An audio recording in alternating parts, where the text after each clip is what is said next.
I'm Kat and welcome to today's special author talk. So I have Susie Sarah with me here today. So Susie is an author who lives locally in Wonboyn and she's written, this is your 18th book now? Yes, I think it will be, Kat. That's a lot, isn't it? That's a lot of books, but they're great. So you've got a variety of books. You've got children's picture books. Yes. You've got junior fiction books. Yes. Youth fiction, and you've also written an adult fiction book. I have, Was yes. it last year? Yes. Fantastic. So you've got a really wonderful broad scope. Yeah. I find that writers are writers. They write what they feel like at the time and then fit it into the category later on. So that sounds absolutely wonderful. So this book that you've written here is it's a junior fiction, so it's based around late primary, early youth. Yes. And sort of I have had a read through, and I think the main messages that I've found from it, it's a story of hope, essentially. You know, it's family life in Outback. Don't we need stories of hope at the moment? It's just such a sad time. The world seems to have got us by the throat and shook us and said, here's the worst thing you can possibly face. You know, it's been a year. I came back from a tour of New South Wales last year into the driest of country in the Outback, up near Burke. It's a long way into the Outback, and those people, they were suffering. They hadn't seen rain for 7 years. That's a long time, isn't it? It is. So is this where the inspiration for this story came from? Yeah. Tell us a little bit how that sort of started for you. So you're doing a book tour for another book, were you? I was doing a book tour for a different book and was visiting schools, and I wanted to visit Outback schools. I quite like small schools. Now, can you imagine a school with 9 students? 9 students. So that's from all the youngest all the way through to like a grade 6 level. And it's at a place called Wonboyn, and it's got a funny sound to it, hasn't it? And if you look at the back cover, that's how Drought gets at Wonboyn. That's the railway station, which of course isn't happening anymore. There's no trains go to Wonboyn.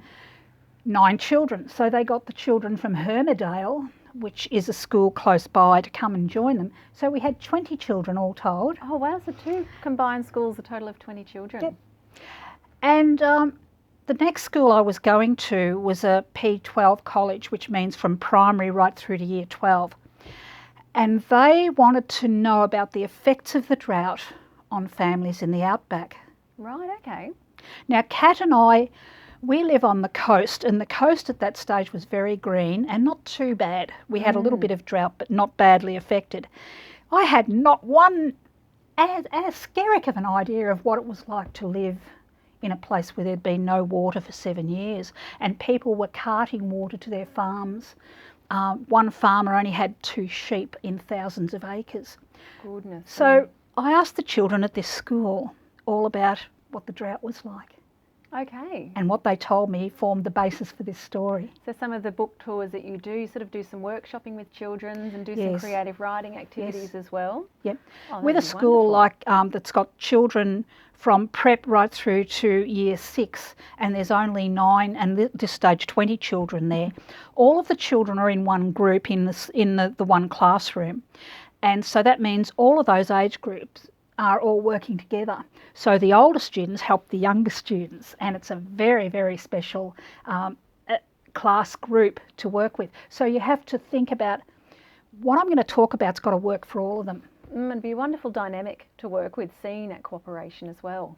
Yes. What we did do is we decided we'd make a book on that day, and they had this beautiful mat, and I sat them on the mat and they all had their photo taken one at a time, and each student composed a poem. Oh, how beautiful. And the teachers as well. And we put it together in a book, and on that day we printed the book. Oh, that's a wonderful experience for I wish them. I could do it like that. It takes me months to make a book, like that. Sometimes a year.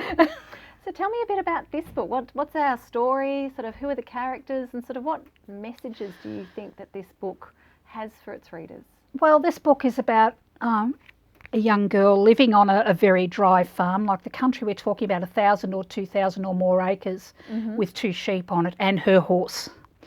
But So the this is what's relationship pictured. with her grandfather is what's important to this little girl, because he's looking after the farm while her parents work off farm, because they have to have jobs away from the farm to keep the farm going. Right, okay. So having that grandfather figure really Yeah. keeps everything together. So she goes out of a weekend with him and they do the fencing and they look after the stock, and all of this happens. They're two sheep. Keep the emus out of the shed where they're stealing the horse food from the horse. Oh, right, okay. So I wanted to write into this the exceptional relationship that children have with their grandparents, how important it is and how much they learn, and what they really need to know often comes from their grandparents. Well, that's very true. And I think you've got an inclusion at the back of the book. Mind sharing that with me about, because I found that was extremely interesting. It's called Old Timers Lingo. Many of you will remember words your grandpa or grandmother once used. Let me see. Do you recall someone saying they've got oodles of time? Yes. Lots I think of time. That was one Yeah. my grandparents used. Or something's bonza. Mm-hmm. That means fantastic. Or ripper. Ripper Rita. Here's a good one. Mm.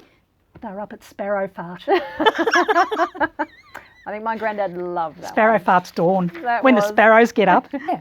So when you were putting this list together, was this sort of working with the kids in that town as well as sort of your own experience? Or? I often listen to the children in the schools. I mean, a lot of this old timers lingo is still being spoken in country schools by country kids that spend a lot of time with their pops and their nans, and they learn this old timers lingo and it becomes part of their lingo.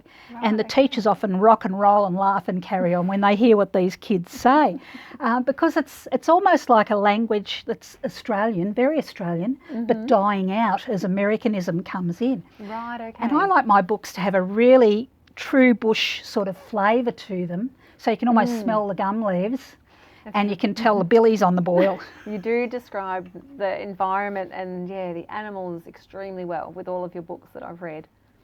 I love writing about animals. I mean, this little girl's got a Palomino horse, and it's the only horse in the neighbourhood because no one can afford to keep stock. They've got nothing to feed stock, and water is so precious.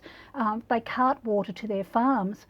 At one stage, one of the schools, the parents would come in for showers because they didn't have any water to shower with. Goodness. And do you know if for this community that you visited, have they been lucky with getting all of this rain?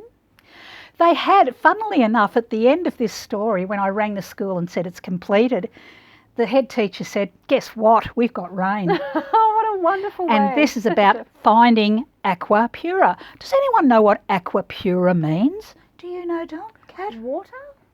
That's right, finding water. Finding water. And you know, the main character in this book is a water diviner. Check that out. What's a water diviner? Excellent. For us to finish off, I might get you to read a passage from the book, if you'd be happy to do so. Oh, I'd love to do that. Thank you. Fantastic. Okay, this is Finding Aqua Pura, written by Susie Sarah, that's me, and illustrated by Ingrid Rudolph. I thought when Kat asked me to read something, that I'd read the prologue of the book, which is a little starting piece that brings you into the story, and it's called Water is Life, Life is Water. The bloke walking up the dusty red dirt road looked like an old-fashioned sundowner or swaggy. His swag, containing some bedding, was slung over one shoulder. A billy for brewing his tea attached to it by a strand of baling twine he'd found and recycled from a fence post in a paddock way back at the start of his journey, where the grass was green and lush. The land along the coast had seen plenty of rain, and the sheep and cattle were still well fed, fat and healthy. Over the ranges and further inland, it was a different story. As he walked, he looked around him, sizing up the state of the country, noting the lack of stock in barren, dry paddocks.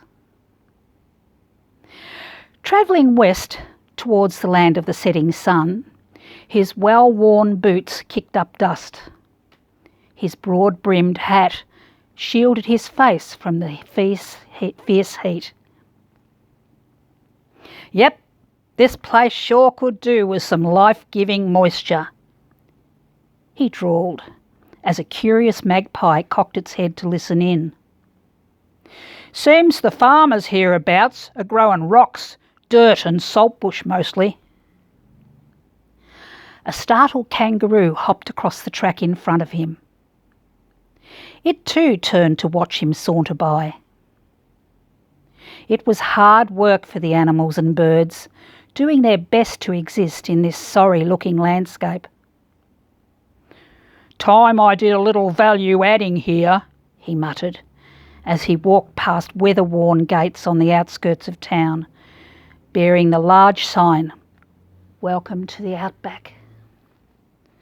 "A bloke's got to help out here where he can." And that's the first character in the book, and his name is Aqua Pura. He's a water diviner, which is quite an unusual, if you like, occupation, but something that was very important in the Outback where water was very, very scarce. I don't know if many of you have ever seen anyone doing any water divining. Here's one of Ingrid's illustrations of Aqua Pura doing some water divining, and you'll see he has a twisted rod in his hand. When he finds water, the rod points down to the ground to say, "Yes, here's the water." And often he can tell by the feel of how quickly it points or how it pushes downwards, how deep the water is, how much water is there, and whether the water is enough to last for a long, long time. Pictures in this book are very, very beautiful. You can see here the children are going to get on a train. They're going on an excursion to Sydney. And of course they live in the Outback and they've never been on a train. They've never been on a ferry, which is the first time they've ever been on the water. Most of them have never seen the sea. As you can see from this illustration, they did find water on that farm. The farm where that little girl lives with her grandpa and her family. And they're able to fill their dams. And once again, the grass grows green on Emu Plains, their farm. It's a very special story. And I have since found out, just recently, that the grass is growing up at Wonboyn, and once again they'll be able to have sheep on their property. Isn't that a wonderful thing? And I'm so happy that when a writer can write a story, sometimes it comes true, and it really does happen. How lucky am I? Well, thank you so much for coming in and talking to us about your brand new book today. It sounds like it's a really wonderful story that I think a lot of kids will get a lot out of. Well, in these days where things are a bit grim and not so much fun, it's nice to read a book where everyone's having a bit of fun, even in the worst of times, and they can even do a rain dance. Absolutely. A rain dance. Let's rain it down. Let the rain fall on Emu Plain and Wonboyn. Oh, thank thank you you so very much. much.